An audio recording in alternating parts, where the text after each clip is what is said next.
What's up, Cowboy Nation, Cowboy Headquarters, and America team? And here we are. What's up, Wednesday? Give it up. Yeah. Here we are again. What's up, and what in the world is going on? And what's up? And we need to talk about it.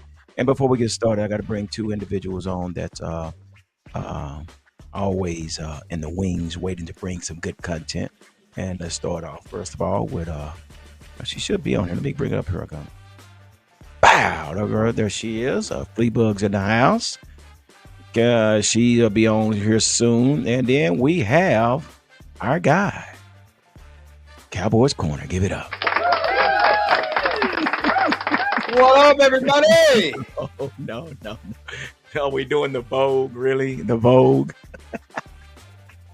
Wow. Oh, man, what's going on, man? How you doing? How y'all doing? Fleabug, you want to go first?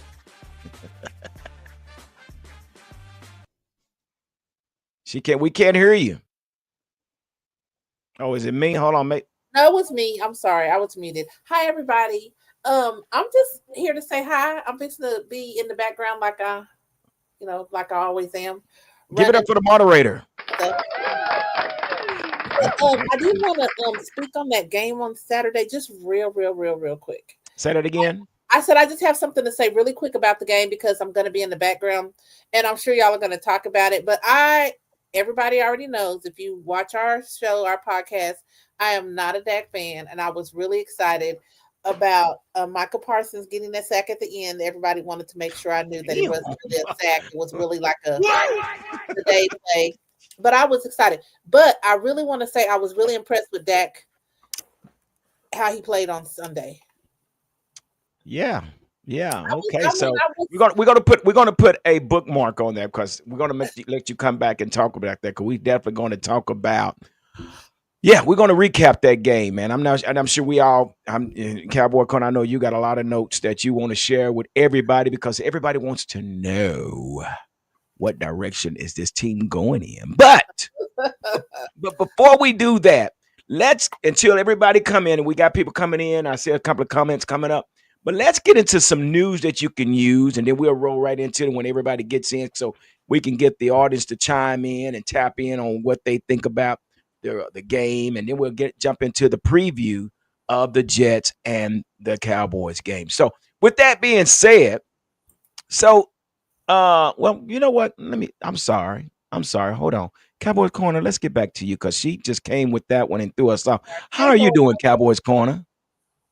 Hey, I'm doing fantastic, guys. How you guys doing? Oh, man, I think we're doing okay, man. I think we've seen some thing, and I think we got to do is look, dissecting of the game on Sunday night. A long night, man. I'm going to tell you, dude, I don't know about you, but boy, 4 o'clock came around so fast, dude. Monday morning, I hit the snooze button about 14 times. I don't know about you, but yeah, for me. Anyway, that wasn't a sack. Fleabug laugh out. He made it back to the line for no gain. If one more person tells me it wasn't a sack, they said it was a sack. So leave me alone and let me have my moment of happiness for Michael Parsons sacking Dak.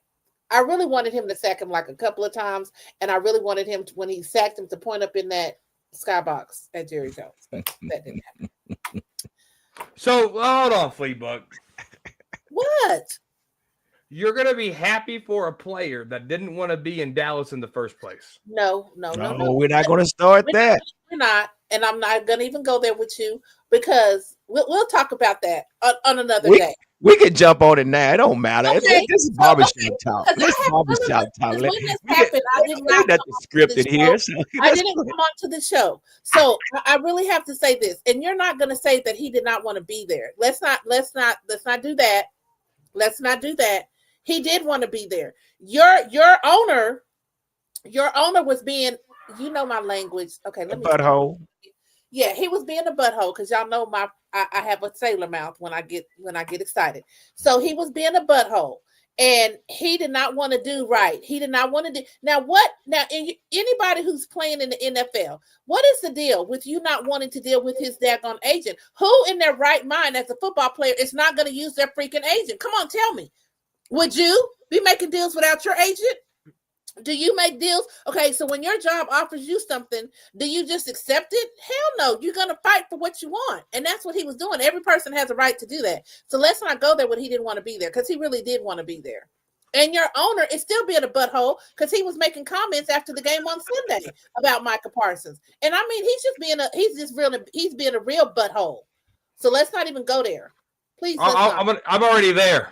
But Fleabug, I love you. But I did want him to sack Dak. Yes, I did. And I'm not going to back down from saying that. I wanted him to sack him, and I wanted him to sack him good, and I wanted him to point up to the skybox when he did it. Let me know when I can go. I know you're going to go, and when you go, you're going to go just as hard as I am and probably harder. But go ahead and go. I'm here.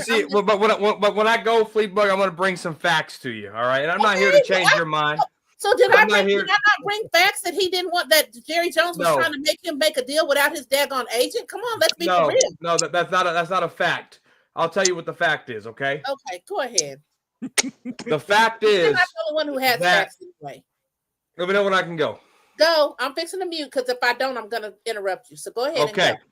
Okay. So the fact of the matter is, Jerry and Micah were talking about leadership. Jerry, like he did with Tyron Smith, like he's done with Tony Romo, like he's done with Jason Witten, like he's done with Zach Martin. Jerry likes to negotiate contracts with the players. That is what he's done. That's nothing new. Michael Irvin, Troy Aikman, Emmett, those guys can tell you the same thing. This has been happening for 30 plus years with the owner of Jerry Jones.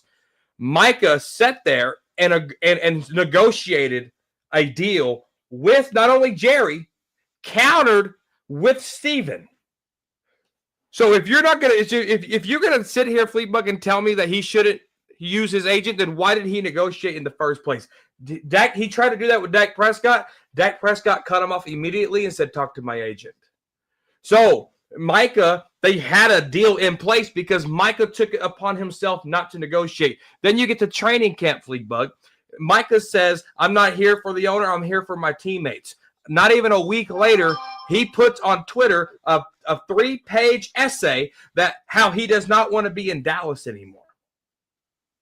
Then he tells Jerry, "Lose my number. Don't call me. Call my agent." After he just negotiated a deal. Then you go, so if you're here for your players and you're not here for the owner, where's your leadership? He stood on that sideline day after day in training camp. He laid on a training table like his back was hurting in the middle of a preseason game. If you're going to show me leadership, if you're going to show me crybaby stuff, do you tell me you don't want to be here? That's how you tell me you don't want to be here. Micah Parsons is no longer a Cowboy. He did not get a sack on Dak Prescott. That was a made-up stat to make him look good, to tie into the narrative. Micah Parsons was triple-teamed, double-teamed, and held down to his own, and I'm glad Micah Parsons barely even sniffed Dak Prescott's socks, all right? Micah Parsons is a nobody. Micah Parsons showed you why he was traded. I'm not done yet. Go ahead. Packer fans are like, where the hell is this Micah guy at? How is this defense going 40? This is a third-ranked defense, and we put 40 on him with Micah on the field, Fleabug? Come on. We can't do this. He is no longer a Cowboy. Players come and go. The star remains forever. I will never cheer for an op. Now, if you cheer for that, Fleabug, that's on you. But guess what? I'm ride or die with that star till the day I die. Okay. All right, let's give it up for Cowboy Corner. Because I want to rebuttal that. I really do want to rebuttal that because I didn't say that I wasn't a ride or die. Hold on, Fleabug. So I want to say this here. Number one, I understand everybody's on this bandwagon of he wanted out. No. He wanted to be. No, hold on. Stop. He did not. Let me finish. Hold on. He wanted to be here, and he said before even training camp. Now I know it's unbelievable, but what he said before Myles Garrett got paid, before T.J. Watts got paid, he said, "I don't need Max." Hold up. Stop. He said, "I don't need Max. I just want to play football." Now, Myles Garrett got paid. He still didn't say a word. We still dragging this on, trying to negotiate this man contract or not to negotiate this contract. So he was okay with that. We're going to keep it pushing. Then you turn around, TJ Watts got paid. Now it comes a time you go to work every day. You go to work every day, Cowboys Corner, every day. That's like all of us work in the same department. We all get a raise, but you don't. But you're gonna say it's okay. I don't need all the money. But again, eventually you're gonna deserve that. You need to get paid as well, right? So again, I know what we're saying, but again, for you to say that Michael Parsons was a nobody, you cannot throw your hands at 54 sacks. You cannot. You cannot. So again, we're gonna move on, but this is barbershop talk, and this is how it starts. So we're good. Well, let me shop the barber on the talk then real quick, because let me just give you some stats, okay? Of the one you call Micah Parsons, okay? Now, remember that week 2 game against the Saints where we got blown out of the water? Listen, Cowboy. No. The whole point is, how many times did he have zero impact and 0 sacks? That man for 54 sacks, and he's ranked in the top 5 defensive end. But we're gonna move on. 10 sacks are against the Commanders, and they were a nobody. It don't matter, bro. So you're saying it don't matter? So Cowboys Corner. So you're saying everybody that TJ Watts and Myles Garrett, they always 500 teams. Is that what you're saying? I mean, we can do this all night, but we do got a show to do. We're not, but I just had to say what I No, hold on, Fleba. So you're saying every sack that Myles Garrett, TJ Watt, Max Crawford, and all those guys, all the sacks that they got that's in the top 5, they always against 500 teams. What you're saying? The difference, though? Yes or no? No. It ain't a yes or no, because there's a bigger breakdown here. The difference is they are consistent and they are playmakers. How many sacks does Micah have in the 4th quarter, G. Hampton? Can you riddle me that, Batman? He has 2 sacks in his entire career in the 4th quarter. Look at what Myles Garrett does. Look what TJ Watt does. Look what Max Crosby does. It's sack after sack after sack when you need them the most. It ain't 0 against the Ravens. It ain't 0 against the Saints. It ain't 0 against the Bengals. It ain't 0 against the Eagles. It ain't 0 in the playoffs. Those guys make the plays. Micah Parsons doesn't. That's the difference. You know, coming from a all-pro player, Pro Bowler himself, Jordan Mailata out of Philadelphia Eagles, when he was asked, he said, "What is it like knowing that Michael Parsons is no longer in your?" Now, this comes from the horse's mouth himself. He said, "It's a sigh of relief." He said, "Now we don't have to scheme for one player." One player. We're not saying the defense. He said, this is from Jordan Mailata, all-pro tackle. This is not what I said. This is what he said. He said we don't have to turn around and look around and see where Michael Parsons, again, he's gone. He's gone. But since we brought this conversation up, I can't sit here and just say that he was a nobody. 54 sacks in every team that he played, they had to double team or triple team, and just like Dallas did. And what they did, whenever they didn't run to his side, they ran away from him. All your life, Cowboy Corner. Come on now. Don't be a hater all your life. Okay. All right. So with that being said, we got? No, that's no facts. That's your opinion. Let's give it up for PR Cowboy. Give it up. And I think we got, is that Filth? Yeah. And give it up for Filth. Filth is in the house. Give it up. Brother, y'all messed up. This is what I love about this show, because we all have opinions and we can respect one another's opinion. I don't know where the facts come from, but okay. Hey, Phil, how you feeling, brother? Man, I'm great, man. How everybody doing? See the Cowboy juice is flowing good already, man. Yeah, man. This guy here, I tell you. PR Cowboy, how you doing, brother? I'm doing good, man. I'm doing good. I don't know, stayed up late to watch that game, and it just like, man, I sat here after a while. I was like, damn. Yeah, it was. I mean, okay, and we're just gonna get into it so Phil, let's talk about it, Phil. 40-40 tie. How were you feeling once you figured? I mean, once you found out that we're gonna end this in a tie. I mean, how were you feeling at the time? Well, I was live. I live streamed the game like I do every week, and I was so upset and I don't even really get like too mad anymore. But I was upset at Louis. I blame the game on Louisville. If Louisville don't do that, they don't get that touchdown. They tacked on a 15. They scored on it on because of that penalty, man. Man, the defense contributed a lot to that, but that was just a bonehead play, and I see why Shotty has kept dude on the bench. But I told Champ, who was on live, I said, bro, they go to overtime, I'm going to bed. As soon as they went to overtime, I went to bed. I didn't see the score to the next morning. And when I saw the score, I said, in my book, this is a loss, man. This is a loss. If it don't contribute to us in a positive way in the NFC, it's a loss to me. Phil, I don't know if you ever played the games Spade, card game Spade, man. I'm from Alabama. Come on. Okay, so now let me tell you. Now you know about. So what is the two of diamond and the two of heart worth? Nothing. That's what a tie reminds me of. Nothing. So PR Cowboy, why don't we implement the sudden death? Or I mean, this is ridiculous. What does a tie do?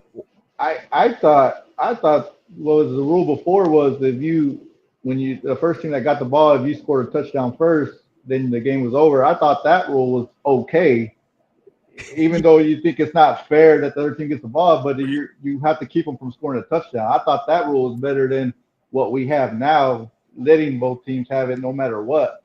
And also too, did it not seem to you that Green Bay just played for the tie also at the end? Like they weren't trying to win the game either. Yeah, they want to tie it up. Look, it seems like they had opportunities. They had opportunities like we did. Cowboy Chan, what do you think, man? Is this 40-40 tie, bro? We didn't win, we didn't lose. But one thing is showing proof. The Cowboy defense suck.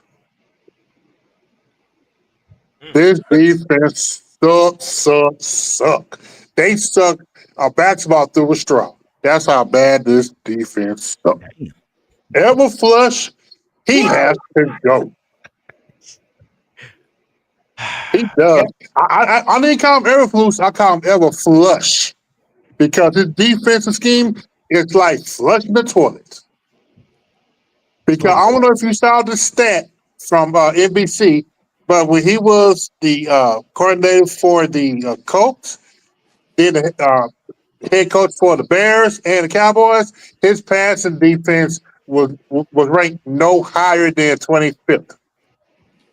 Yeah, I agree with you. I don't know who do the hiring, and I think I don't know, but Schottenheimer is basically ruining his career as he started, along with Dak, and Dak is playing damn good ball. Cowboys corner. So how do you feel about this 40-40 tie, brother? Yeah, I'm right there with Champs. It's not a loss. It's not a win. I still don't know what the hell it means.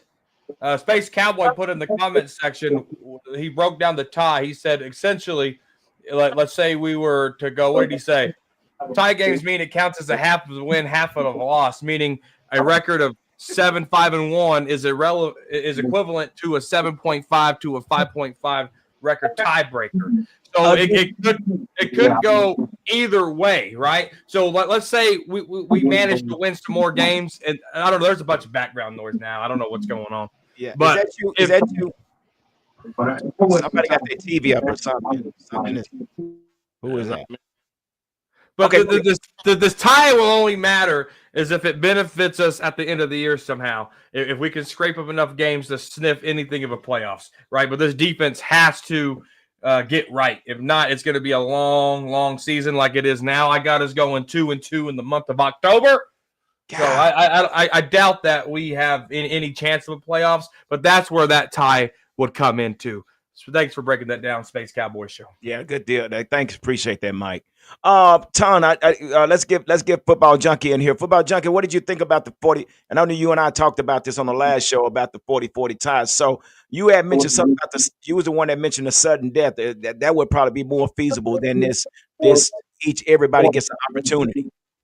Yeah, it would be sudden death would be a much greater opportunity for a team to be able to pull out a victory and a win at the end of the game and whatnot. It used to be a sudden death situation in the NFL, and then the new commissioner current commissioner, went to this little old rinky-dink situation for as ending the game in like it is. A tie is a tie. But this is ridiculous. Yeah. I take it. I can't help but to take it as it is because initially when the season started, they didn't predict us to win this game all the way up until the point of us playing the game. Plus myself as well didn't expect us to win this game. But as it is 40-40, I accept it for what it is, man, because it's a barely a win and it's a barely a loss, but it's a toss. So No, that's so true. That's true. Brandon Gaming, the gaming championship. How about the NFL adopt a system similar? Yes, I got yes, yes. A smash mouth football. Put the ball on the 25. Who scores wins the game. If the other team can't score, game time. All that field goal crap, man. That's crazy. What you got, Phil? Question. So nobody is upset that game ended in a tie? Oh, I'm pissed. And you know why I'm pissed, Phil? I'm pissed because number one, we gave up 40 points. We gave up 40 points. So yeah, and I'm watching everybody walk to the field now. yeah. No, heck no. Like I say, what are you gonna do with the two of dime? What are you gonna do with the two of heart in a game of spades? That doesn't help.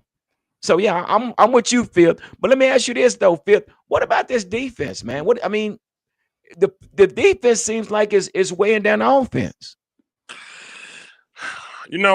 I done got to a point where, can you hear me good? Yeah. No. I done got to a point where I don't like to. Can't hear you. Say that again. Y'all don't hear me? Now say that one more time.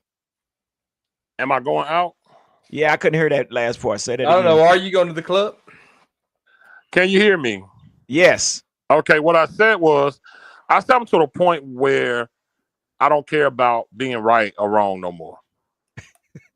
It makes no sense. It don't equate in wins. And I say that to say, what I say about this dude, as soon as we hired him, people was ready to dig my grave and throw me in it. I told them what Eberflus was. I told him what it was when we had him the first time.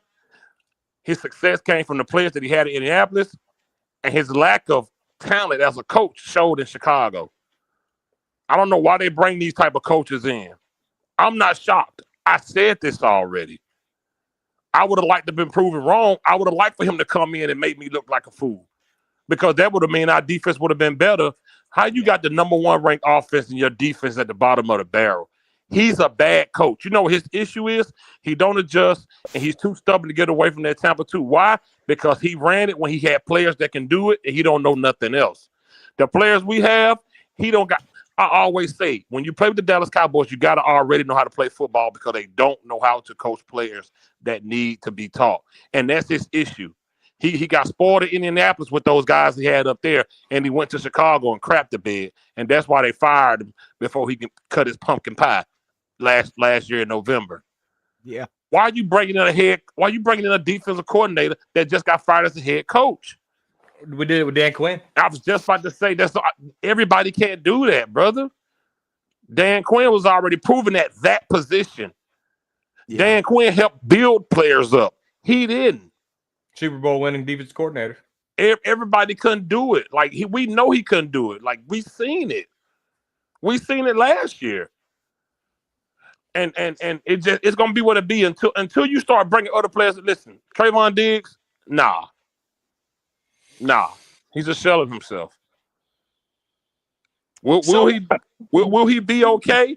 Yeah, but will he be okay to a point where he's impactful throughout this season?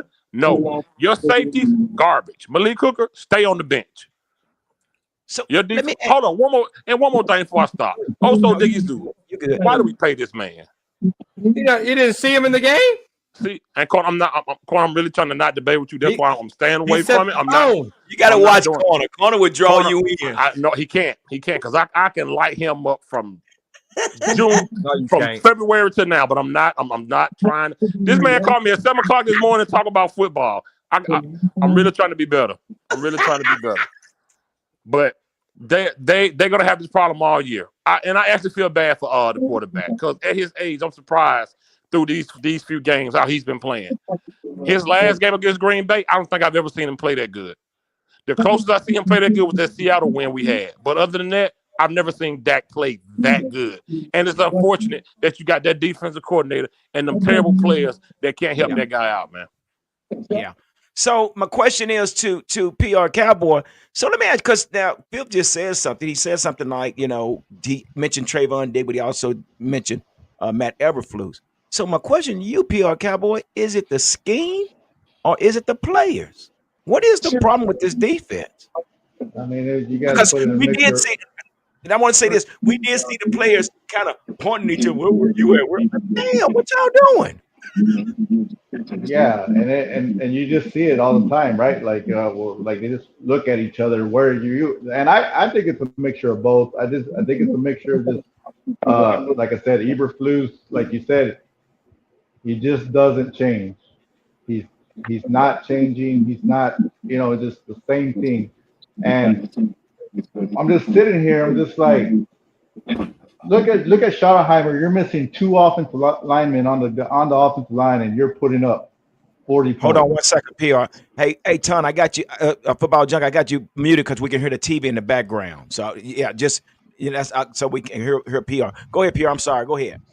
Yeah. So like I said, like I'm looking at Schottenheimer on the offensive side without CD, without two offensive linemen, going up against what did you say, corner third ranked defense coming in or whatever they were, and putting Yeah. up 40 points, on them with all that mess going on. And we were at the first, right? We are saying, well, Trayvon Diggs coming back from a knee injury, we got this going on, this going on. I'm just like, at what point do you like? You got one side of the ball doing absolutely really great job coaching with all the injuries he has on this side, and this Yeah. guy just not changing nothing. And Schottenheimer changed what he's been doing, because what the teams usually do, they run at Parsons, right? He ran away from Parsons most of the game and tired him out, and he had a different game plan, and it worked. It worked. It freaking worked. And Eberflus is just not doing nothing to fix anything. Like nothing. Like I don't know what it is. And look, I get it. Like yes, the safeties are, yes, it's horrible. The guys are not communicating. Maybe they're not. Maybe they're just not zone people. But whatever the case may be, coach to their strengths. This is like when we talk about these quarterbacks that come in, right? These coaches get so stubborn. They want their quarterback to fit their system, do what they want them to do. No, do what's best interest in your players and what their strengths are. But I don't know. I'm leaning towards more the coaching being an issue on the defense side of the ball, but that's just my opinion. All right, football junkie. What's your take on this defense, man? I mean, we are very unbalanced right now, man. We are unbalanced, and it's ruining Dak. We're probably seeing the best season for Dak, and this defense is basically just. I mean, it's dumpster juice. Oh my bad. Hold on.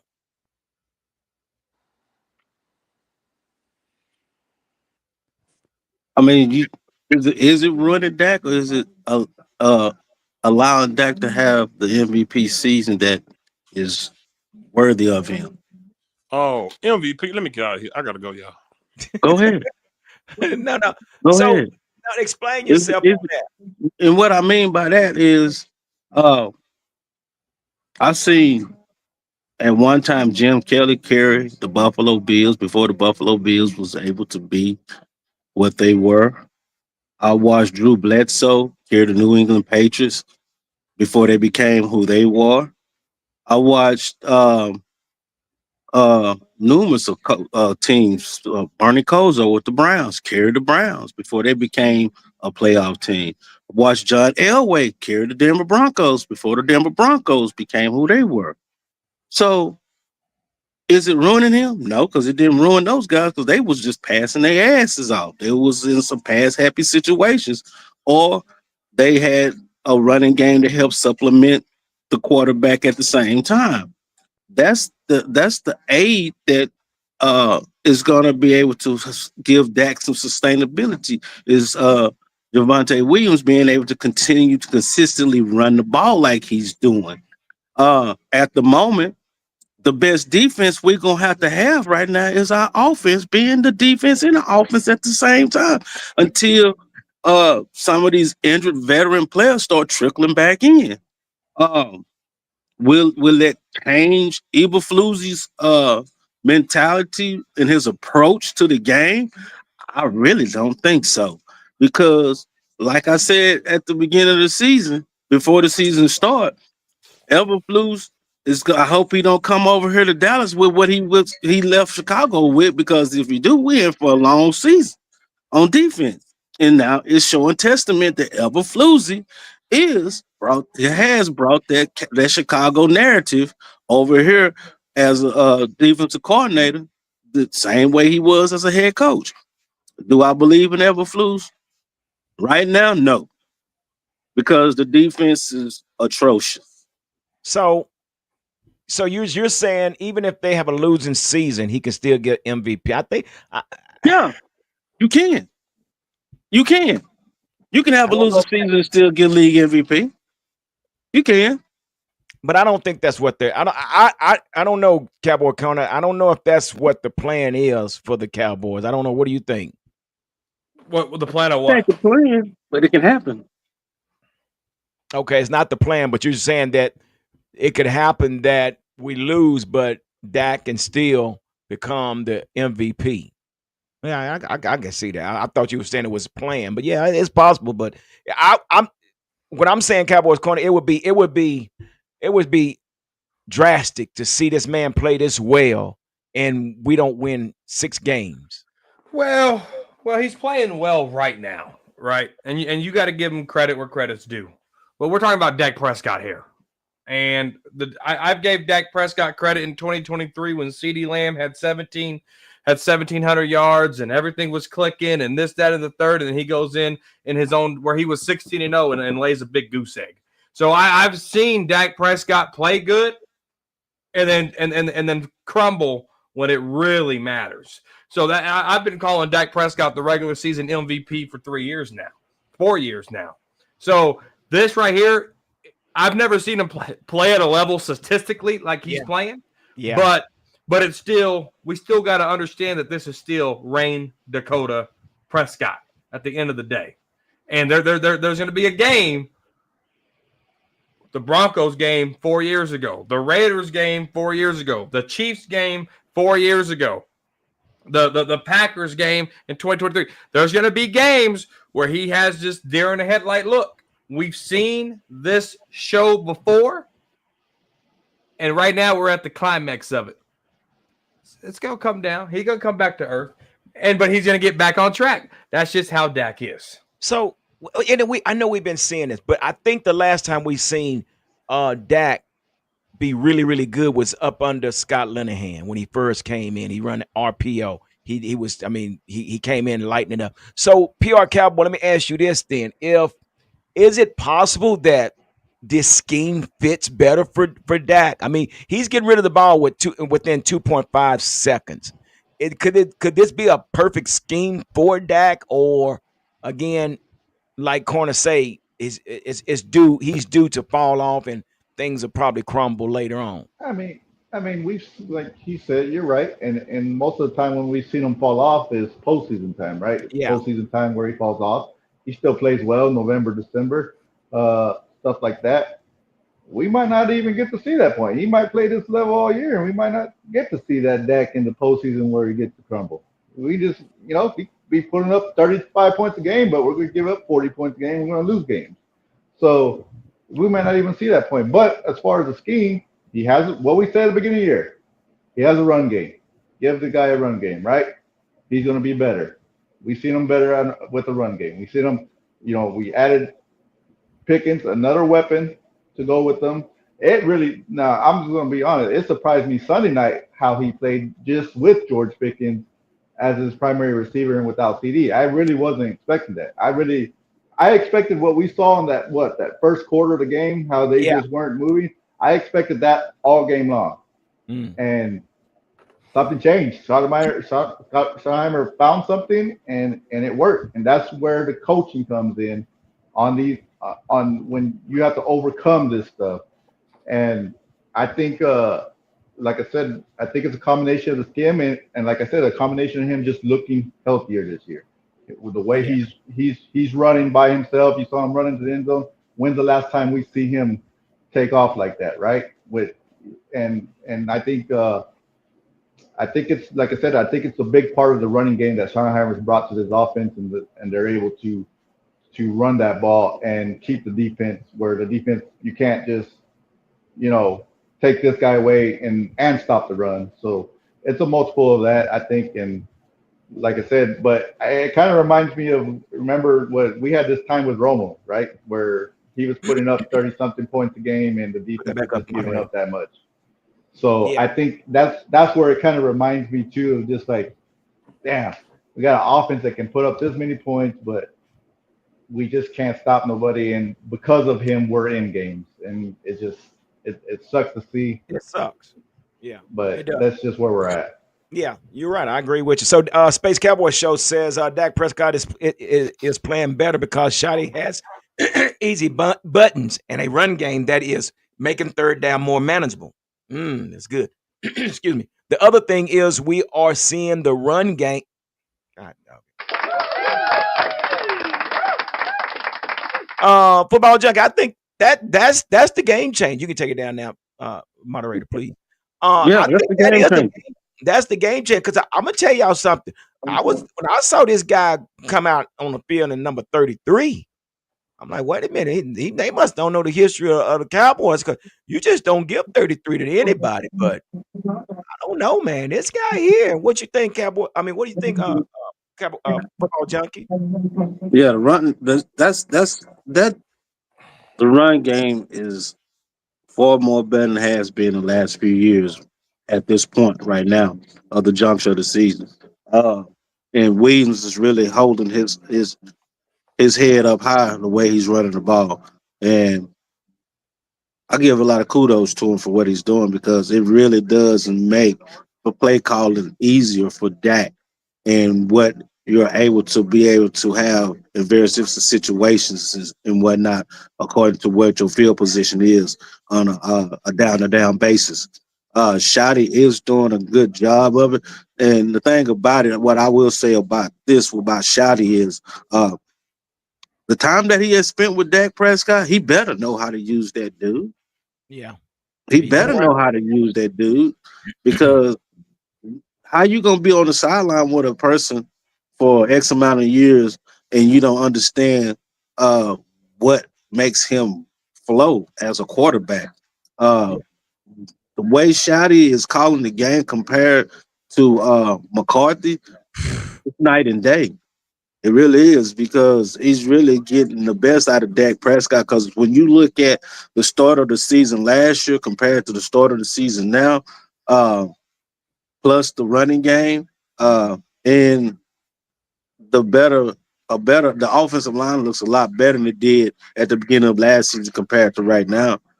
Um, so yeah, it's this the running game that's really doing it for him because when you look at when we had a healthy Zeke and a healthy offensive line, it made things more better for Dak to be able to process and look at things better on the field and be able to distribute the ball like he needed to. Yeah, but you know what? And not only just Cowboys corner, we just can't just give kudos to Brian Schottenheimer, man. We got to give it up for Clayton Adams. Clayton Adams has put this out, dude. We're talking about a makeshift front line. We're missing Cooper Beebe. We're missing Tyler Booker, and we slide these two guys in, and these guys are still holding it down. So I think we have to give a little credit to Clayton Adams and Connor Riley as well. You think? Hey, there go my guy. What's your points in the house? Give it up. Well, yeah, yes and no, because we knew T.J. Bass and Brock Hoffman was solid backups. T.J. Bass, undrafted free agent, Brock Hoffman, undrafted free agent, coming in off the Browns practice squad, making a big impact. I will give more kudos to Connor Riley and to Clayton Adams if Tyler Guyton plays better, if Terrence Steele plays better. Like Nate Thomas gave more credit to Dak Prescott about energizing him than he did the offensive coordinator and the offensive line coach. We knew what TJ Bass was and Brock Hoffman. We knew those guys. But I need Tyler Guyton and Terrence Steele to play better. And Connor Riley has not shown me that he can coach these guys up. I was completely wrong on Connor Riley and the development of Tyler Guyton and getting Terrence Steele back to where he needed to be. Hey, I got a question. Do you think those guys, well, Tyler Guyton, you think Tyler Guyton might be out of position? You want to move him to right side? Possibly. But see, here's my deal. How can he play the right side if he can't play the left side? You get less of the threat of a pass rusher because that's his blind side right there at the left. If he could show me that he can play the left side any better, just because he played it well in Oklahoma doesn't mean he's going to play it well in the NFL. You got to show me something. I mean, you got the length, you got the size to be the blind side tackle, and you're completely failing. You can't. Okay, go ahead. But flopping him to right side is less stressful because he's no longer protecting the blind side. But how do you know that? It's less. It's a proven fact because your dominant pass rusher is always 9 times out of 10. Your dominant pass rusher ends up at the blind side sometimes. Not all the time. Let me ask you this: do you think Tyler Guyton has the it? No. Then you can move him wherever he wants. He's gonna be the same guy. Yeah. Hey, guard? No, he's too big.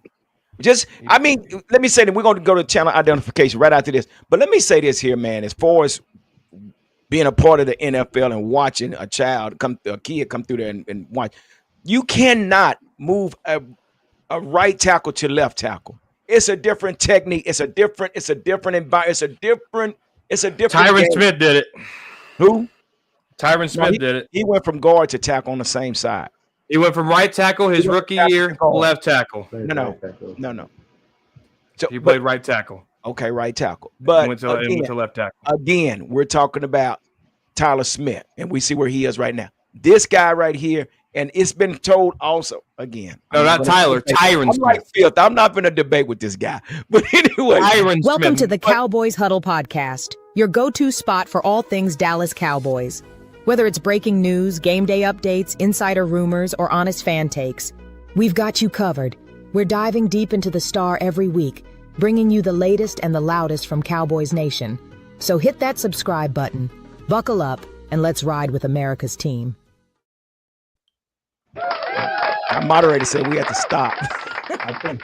But anyway, so that's what that is. So that's what that. So let me ask you this though, here, PR Cowboy. I know we've been talking about Micah Parsons and his day coming back to the AT&T, but don't we need to give kudos to Kenny Clark?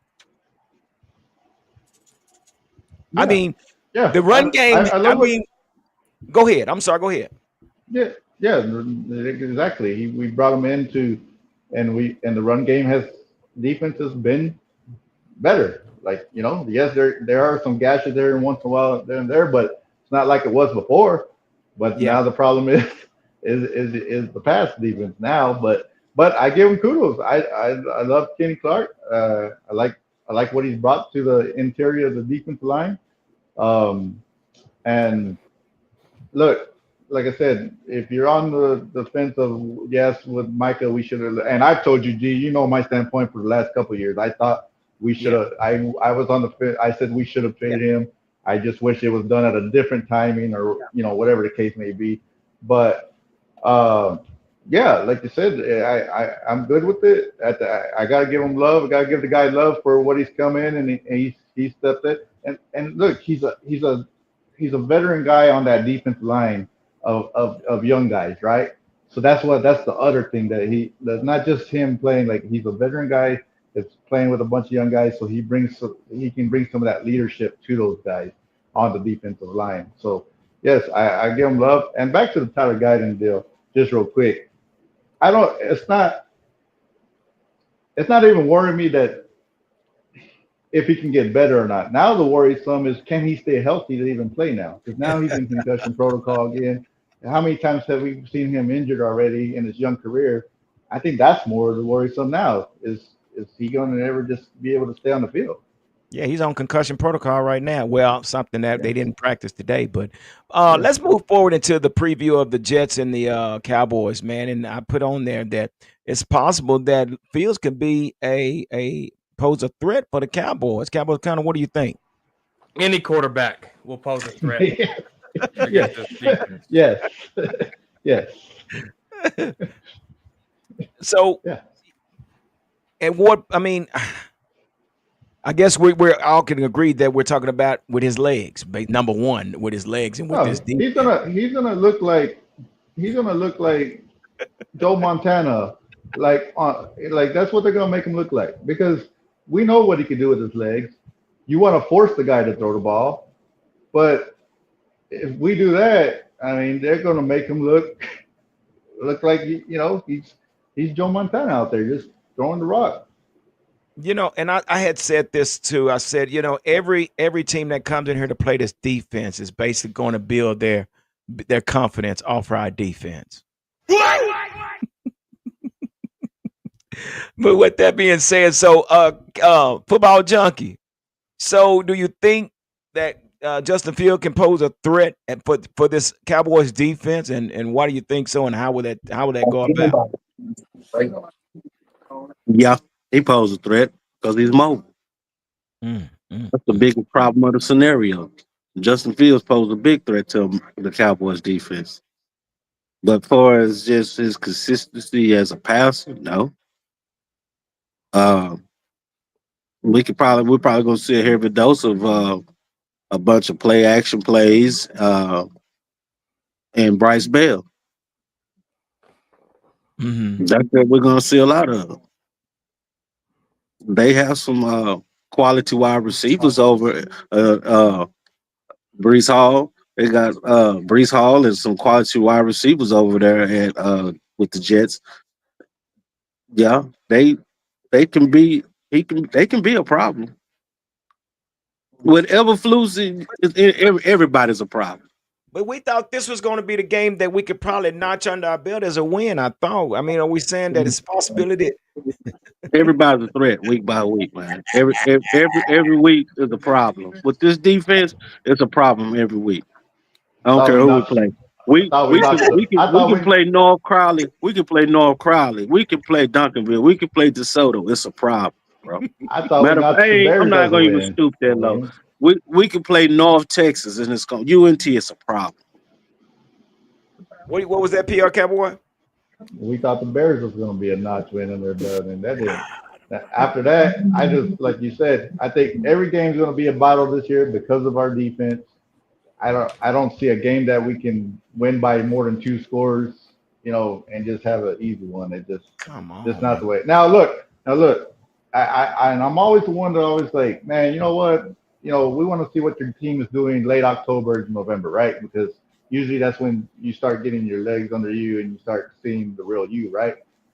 But it just looks like it just looks bad right now. It's hard for me to get to that point. Like, oh man, maybe late October or November it'll turn around. I don't know, man. I hope I'm wrong, but yeah. Oh man. I mean, what Cowboys count up? What's the plan, brother, for Sunday? Come on. You got to fire Matt Eberflus. You're talking. Yeah, that's right. You're talking to the Cowboys. The Cowboy players are listening to you right now, so you need to tell them with the coaches involved and everybody. You need to tell them what. Well, I'm going to say, look, Trayvon Diggs went up to Matt Eberflus and said, "Can we please play man coverage?" If Matt Eberflus does Yeah. not play man coverage, he's not listening to his leaders. He's No. not listening to his locker room. He's not listening to the playmakers, the playmaking ability players on this football team. If they don't run any type of man against these Jets, he needs to be fired immediately. If Schottenheimer is talking about we listen to the players, I want their input, this is a team thing, and if Matt Eberflus does not run what Trayvon Diggs and I'm sure other players are asking for, he needs to be fired because it's going against everything Schottenheimer's trying to build here. And and that's why I asked the question earlier. Football junkie. I asked the question earlier. Is it the scheme or is it the players? Because I really think these players that we have are man coverage players. So, and like you said, Cowboys going, he's asking, can we play man? And maybe, and just to me, I just think that Eberflus is one of these stubborn, egotistical coaches that's going to do it his way. I mean, just by looking at him, I could be wrong, but that's what he looks like. But yeah, football junkie. So, do you think he makes adjustments this week, or would he continue? When has he made adjustments? That's the real question. When has he made adjustments? We haven't seen him make adjustments since preseason. We haven't seen zero adjustments since preseason. And there were no adjustments in preseason. So, I mean, what we see is what we get, man. We trying to make lemonade with oranges right now with the defense, man. And that's impossible to happen. I mean, Eberflus, man, this dude is this is the good old boy stuff, man. That's all this is. It's the good old boy stuff, man. So, and I put it to you like this: the only prime reason why Eberflus is the defensive coordinator for the Dallas Cowboys is because people in their right mind don't want to fool with Jerry Jones, man. Yeah, that's true too. That's just the bottom line. The coaches in their right minds they not to go over there to the Cowboys and be up under no dictatorship, man. They want to be able to coach and be able to freelance and be able to do their job instead of being dictated on a week by week, day by day basis. No, so it's Jerry Jones, not the system. So let me get into this real quick. So basically, surprisingly, it's been reported surprisingly we enter week 5 without Blue making an appearance, as he's been a healthy scratch for 4 games. That could change against the New York Jets. However, with multiple injuries leaving the door open for Blue to make his debut.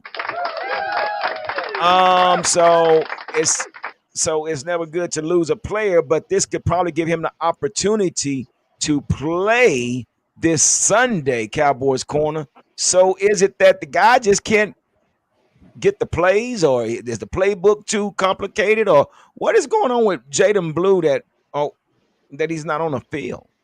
Because we don't put the work in. The article came out. He don't put the work in. The article came out a week before training camp that the Dallas Cowboys were real concerned with his work ethic, and he has a fumbling problem. He had one at Texas, and I'm kind of happy that Javonte Williams has a fumble, Miles Sanders has his fumble, but imagine if Jaden Blue, who I think he fumbled 10 times in Texas. I mean that's not good stuff. So him being away, hopefully he worked on the fundamentals of carrying the rock.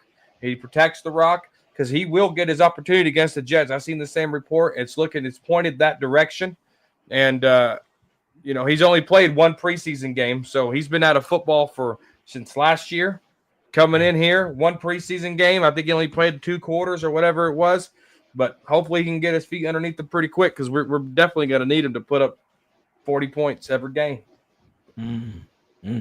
Well, and with that being said, yeah, so he looked like he'll be playing. I mean, it's sad that we have to wait so late, but it is what it is. So this is one more question I want to ask you guys, and starting with you, PR Cowboy, Mozzie Smith. It's a possibility. I guess the question is asked: do we keep him or do we trade him or cut him? I think you try to find a trade partner. I mean, either you got the ammunition now, right? You got these extra first round picks. You package him off with something to get. There's the rumors. There's the Max Crosby rumors out there to go get an edge rusher. Whatever the case may be. Yeah, I think you do try to find a trade partner. I mean, I don't imagine you getting anything more than a 6th round pick. Who knows what you'll get? But you do something to get something back, right? To just put something in this spot. But that's where I'm at with him. I mean, it is what it is. Yeah. The other thing too is you got guys like they're gonna open what practice windows for these guys coming off IR this week. We got the rookie from East Carolina, the cornerback. We got our other cornerback Butler. Also, that they can open up the window. So you got two cornerbacks that possibly are coming back. You have Maffa, the other running back that can open up his window. So you got multiple guys here coming off this IR 4 week where they can open up their 21-day practice window. And I think it all, like you said, I think it all depends on what they do, what happens this week. I feel like once again, if they give up 40 plus points to the Jets and they lose this game, you have to obviously. I think Eberflus has to go right at that point. Like you lose this game, you give up 40 plus points to the Jets. I feel like that has to be the breaking point. That's it. That's enough. Yeah. So as we end this show tonight, guys, so let's get into the predictions and what the final score will be. And we'll start with you, Football Junkie. What is your final score for this game on Sunday at high noon? I feel like the Cowboys will put up 30 plus points, and depending on what kind of luck we can get from the defense, uh, I I say 33-20. 33-20. All right, give it up for Football Junkie. PR Cowboy. You on mute, my man.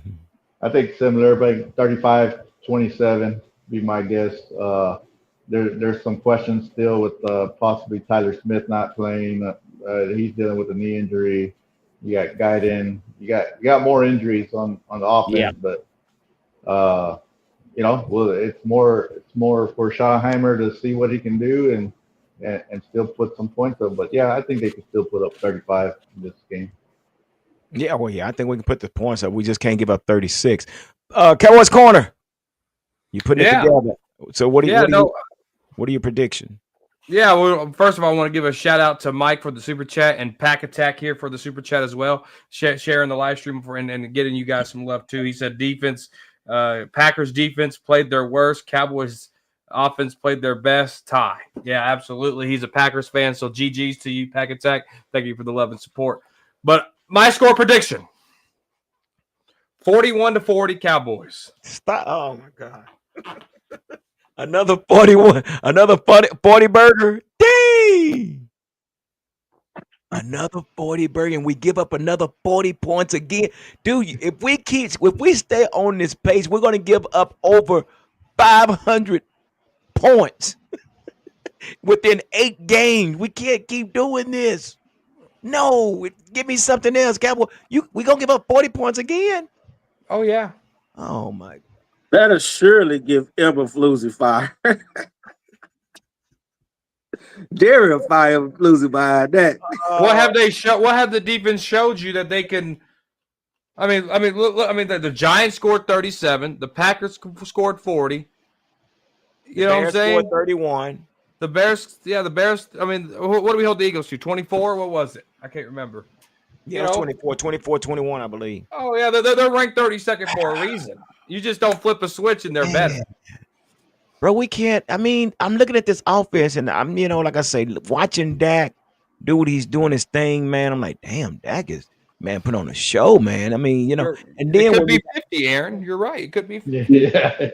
But you know what? The thing about it, man, I feel like, man, we just have to put together some long drives just to help them stop the bleed. Yeah, once Pickens scored so damn fast, I said, damn. Yeah, I know it. Yeah. I said the same thing. I'm like, damn, too fast. But anyway, it is what it is. I'm going to say, God dang it. I'm going, man, it all falls on if we can contain Justin Fields. God. And I just don't see it. I don't see it. So I'm gonna say 31-27 Cowboys. God.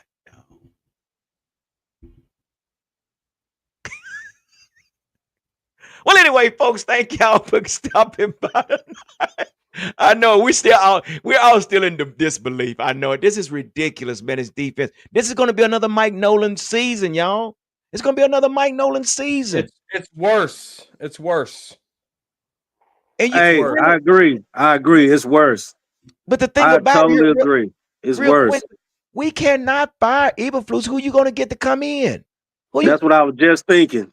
Who you going to get to come into? Okay, in the middle of here. Hey, can you come coach this defense? Hell, I don't even know the players, but okay.